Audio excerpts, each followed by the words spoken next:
Hi, everyone, and welcome to the March Argo CD and Rollouts community meeting. My name is Jesse Soon, and I am an engineer that is working on the Argo project. And so today we have two items on the agenda. I'll quickly go over the Argo CD decision. We're renaming our next version to 2.0. And Ambassador is kindly giving a presentation on how they are integrating Ambassador with Rollouts as a traffic provider. Just a reminder that this meeting is being recorded and will be posted to YouTube. Okay, so the first update that I have is that what was previously called Argo CD 1.9 it will be now called Argo CD 2.0. And this is, the name change is less about any breaking changes that we were planning on doing in Argo CD and more about our product promotion and our push for CNCF graduation. A lot of the product managers wanted to promote Argo CD and rollouts and workflows with kind of the next major release. So workflows is going to 3.0, rollouts is going to 1.0, and then Argo CD is going to 2.0. And then we actually felt that the payload of Argo CD 2.0 was actually also large enough that it warranted a next major release. So yeah, so if you're tracking milestones on the CD issues list, just know that 2.0 is what we plan on releasing next. And I am hoping we can get actually a release candidate for that out this week. And then typically when the release candidate phase lasts about 2 to 3 weeks, depending on how many issues that we find. So yeah, any questions on that? Please feel free to ask now or in the Slack channel.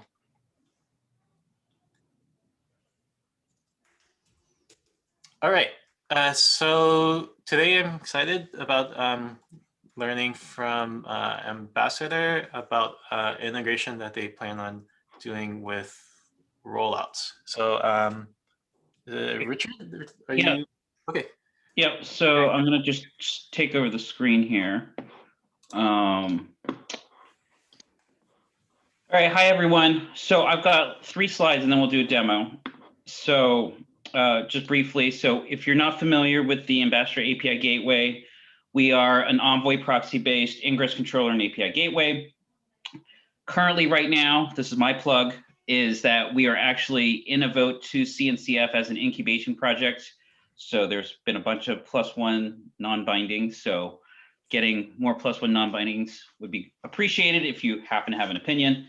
We will be, as part of this, we'll also be officially renaming Ambassador API Gateway to Emissary Ingress, which is Emissary is a form of an ambassador, just like Envoy is a form of an ambassador, sort of. Mm-hmm. And Ambassador is focused on a few different areas. One is we focus very much on developers using the Ingress controller and API gateway as opposed to more of a DevOps or operational construct. We also have expanded quite a bit beyond sort of pure Ingress controller functionality where you're doing routing to more API gateway functionality, which includes things like authentication and rate limiting and things like that. And then we have also a lot of work we've done around performance and reliability, just because we have users who run north of 1 million requests per second, right, with thousands of services. And how do you perform in these kinds of environments where you're running relatively high amounts of traffic? So that's a little about Ambassador. Ambassador, like I mentioned, is an ingress controller. However, because the ingress spec is actually quite limited, we actually generally, our users use what we call the mapping CRD. It's a mapping resource, which gives you more richer semantics around timeouts and rate limiting and all these other things that you might care about that is not supported as part of the ingress spec or part of SMI.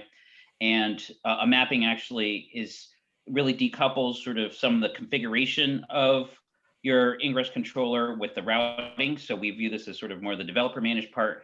And then because it's CRD, similar to Argo, we have schemas. And so kube control and Kubernetes will do schema validation when you apply the CRD. So what we've done is we've added Ambassador as a traffic manager to Argo rollouts. Our code is here. We plan on opening a pull request once we get around to finishing the testing and writing documentation, all that kind of stuff. We also did some exploration, I would characterize, on a simple webhook to Argo rollouts for status notifications during rollout execution. And I know there's an open issue in the repository around it, so we decided to just kind of experiment. And Leo, who's the engineer who wrote it, can also talk more about what he did. So that's basically it. It's nothing, I think, earth-shattering, but it's another option, and it integrates natively with our mapping resource. And I'm going to see if anyone has any questions, or Uli's also on the phone. He can do a demo. So, yeah. So any questions? Okay, Uli, why don't you do a little demo? Yeah, I'll just do a very quick demo. So hope you can see my screen. Yep. Okay, so as Richard mentioned, what we've basically done is added Ambassador as a traffic manager to the rollouts manifest. So here you can see how it's added to the rollout, similar to the other traffic managers. Basically just pointing to a mapping for your service. So the mapping also, as Richard mentioned, is the resource that you use to manifestly define your mapping. And as before, there's two services defined, which are just as for using with other traffic managers. So, and let's see, I'm just going to bump this and apply that.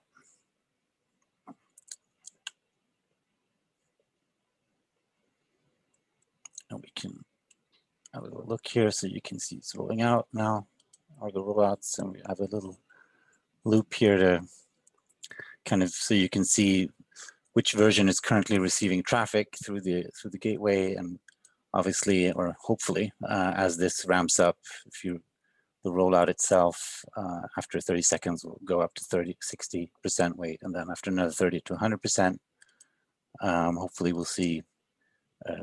See, here we go, 30 seconds. You can see that now it's ramped up to the next step.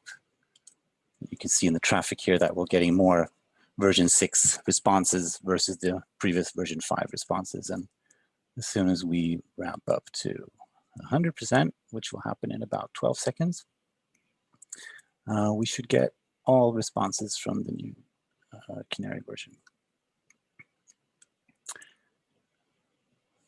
Excitement. Yeah, so like Lula said, this isn't rocket science. The one thing that we did was make sure that the load balancing was actually fair, which actually took a little bit more troubleshooting than we would have liked, but we figured out it was something on the Ambassador end to make sure that there was actually fully correct layer 7 level load balancing of all the traffic.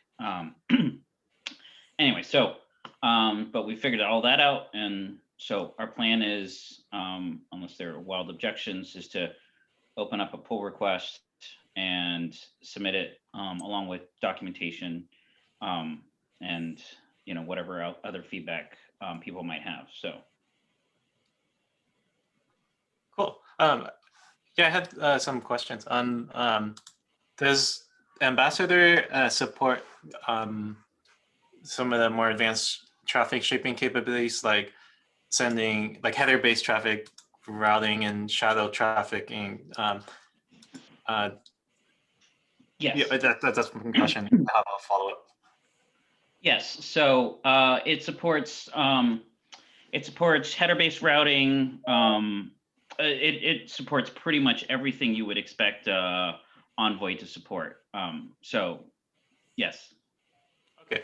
Because yeah, I think one of the next phases of the rollout is that we want to start supporting those type of things. So instead of just a numeric weighted traffic split to, your canary and stable stack, we could do something like a header-based split. And that's something I think we like to work with, a couple of these traffic providers to make sure we get the spec working for all of the providers in the generic way. Yeah, we'd be happy to work on that. I wouldn't envision that it would be super challenging for us to do. I say this speaking for Leo, the engineer, so maybe Leo would have a different opinion, but it doesn't sound like it would be super complicated. Great. And so I recall from the issue, the way traffic, can you describe a little bit of how the traffic split actually works? Are there multiple mapping objects involved? The one that is referenced in like a copy or clone of that? Yeah, so the way we configure Ambassador, this was it was embarrassing. It took us a little longer to figure this out than it should. But essentially, we use what we call endpoint routing. So Ambassador uses Kubernetes services just to identify pods associated with that particular service. And then the traffic itself bypasses kubeproxy and gets sent directly to the pods. And we use the endpoint API to discover the pods. And then, so we give you pure L7 load balancing, and we don't go through the L4 in kubeproxy. So that's how you actually get, fully normalized, weighted round robin, in this case, load balancing. Okay. A question I had was, does the controller need to create other objects, or is it purely referencing? And so the mapping object, for example, I didn't see any. I don't think I saw weights described there. So what is the object that the rollout controller needs to manipulate? Yeah, I can answer that. So basically, the mapping that we provide in the main rollout manifest is the base mapping, the mapping that every developer might already have running in their production environment.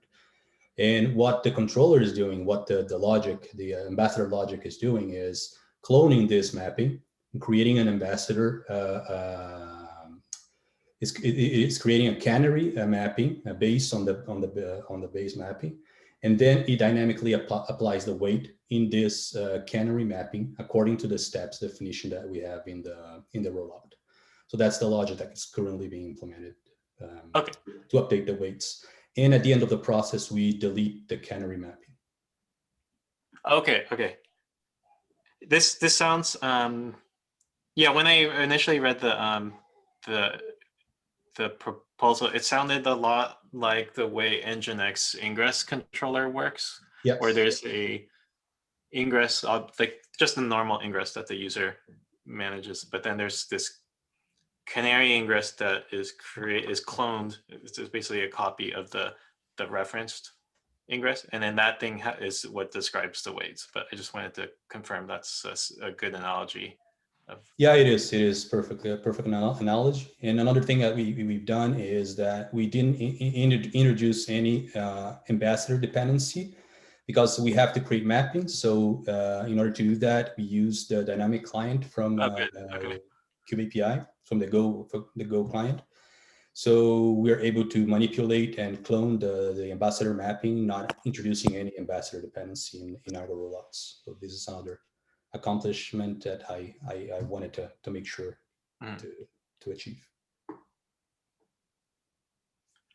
And then there's a question, I don't know, Leo, in the chat about, can this only be controlled by time, or can we add logic to the HTTP response code? But I think that's what Jesse was actually referring to. But I don't know Argo well enough to comment.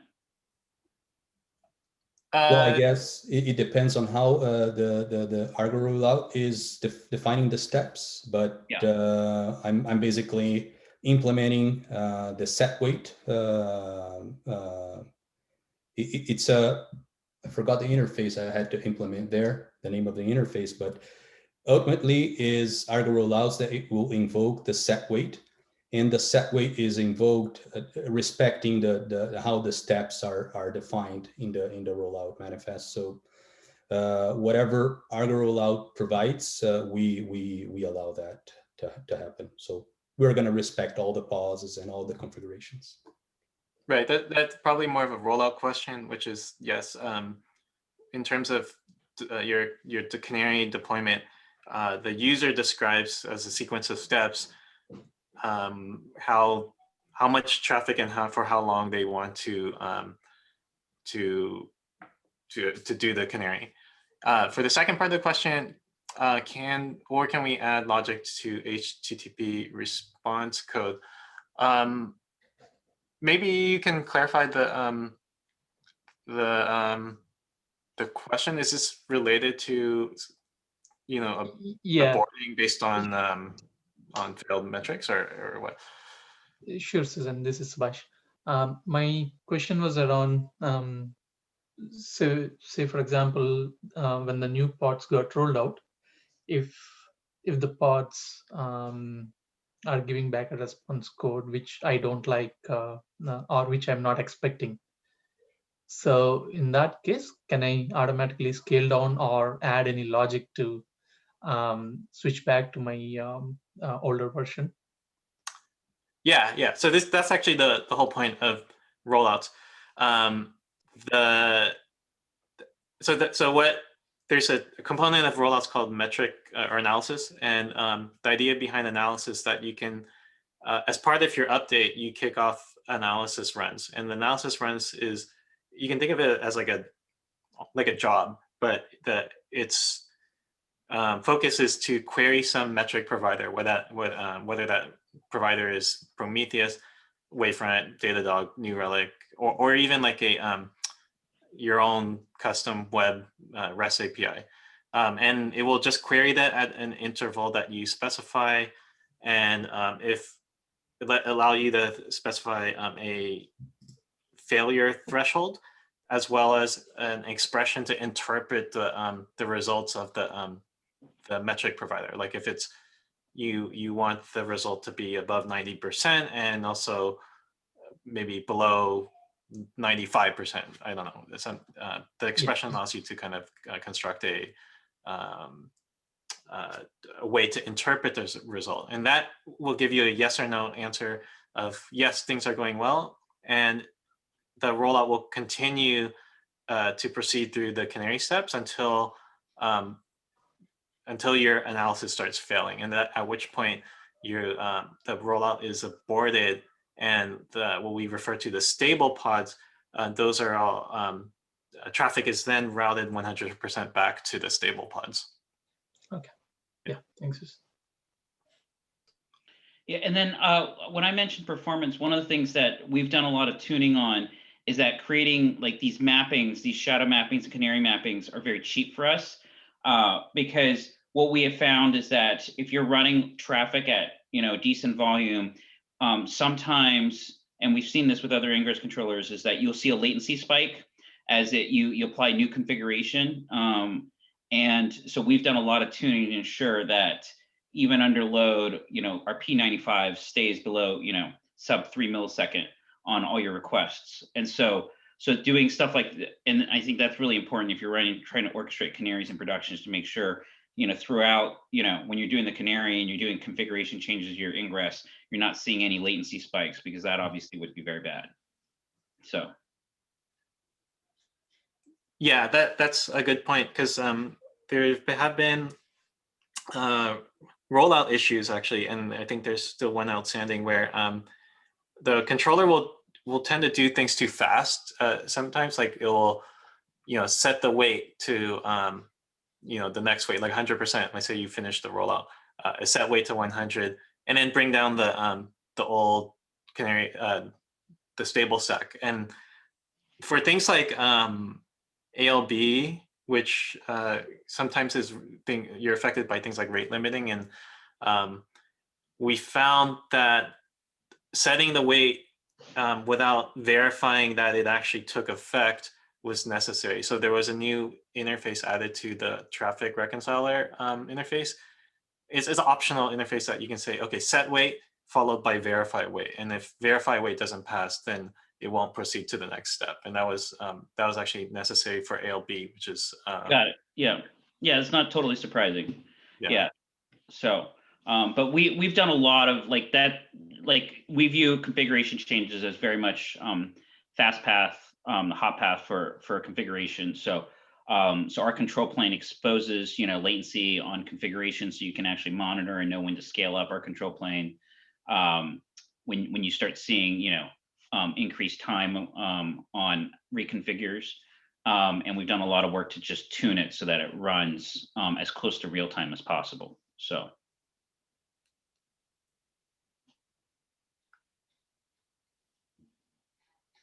okay. Yeah, so I think we're going to publish a blog post probably next week with a pointer to the code and like a tutorial for people to try out, and then I think we'll open pull request and sometime after that. So Okay. that's our plan. Actually, so this might be a good one to get as part of the 1.0 rollout release if you think it's close to being ready in the next few weeks. And so do you think that timeline would align with? I defer to Leo around how much work he thinks is left. But I think we should try to shoot for it, and we can talk offline around. I can certainly circle back and let you know if we don't think it's achievable, but it feels pretty achievable for us. Yeah, keep in mind, like it still can make 1.0, but under like with alpha label on it. So just to get it in people's hands so that they can start playing around with it. Yeah, totally. Quick question on how we're going to manage this in the release manifest of Argo Rollouts. Is this something that we position as an add-on on Argo Rollouts, which means you install Argo Rollouts, and if you want to use Ambassador, this is what you do additionally to be able to get that API working? Is that how we do it? I'm just curious. No, the rollout integrations with the either metric providers or traffic routings are all completely native. So it's there's no extra step needed. Once to get something into rollouts, you actually contribute to the main tree. Right. I actually looked up. I think I actually looked up the code in the DataWire branch, and yeah, that sounds fine to me. But to be able to get that thing working, do we need something from Ambassador additionally outside of that to be installed? You just need to install the API gateway. So right. Okay. So I mean, so we need to write some documentation, but essentially the process is install Argo rollouts, install Ambassador, and then create a rollout resource with the traffic manager annotation that points to Ambassador, and then you need to create an Ambassador mapping. So it's basically that's all it is. Got it. Thank you. Yep.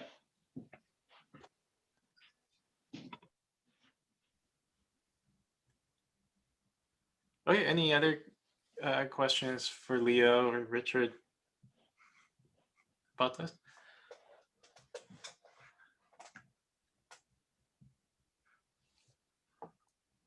All right. So actually, we went through the 2 agenda items that we had for this meeting. So I'll actually open it up to the floor for any other things that people would like to bring up about CD or rollouts.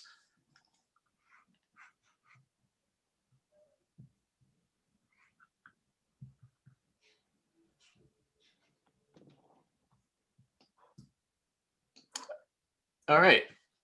If there's nothing else, it will be a short meeting this month. Again, we have also the main, I'll call it the contributors meeting on every Thursday for folks who are more interested in the the development activities and the projects, and that's held every Thursday at 9 a.m. Pacific. Right, and just to quickly add to that, tomorrow is the UI UX focus day. So if you have any issues or PRs open around the UI or UX improvements, and you want to get that, and you want to have a focused discussion around it, tomorrow is the best day for it. Yeah, back to you, Jesse. Okay, thank you. Will you be able to share the link for tomorrow meeting? Oh yeah, there. So if you go to Argo Proj, we have a calendar of all of the meetings that we have. Let me share it.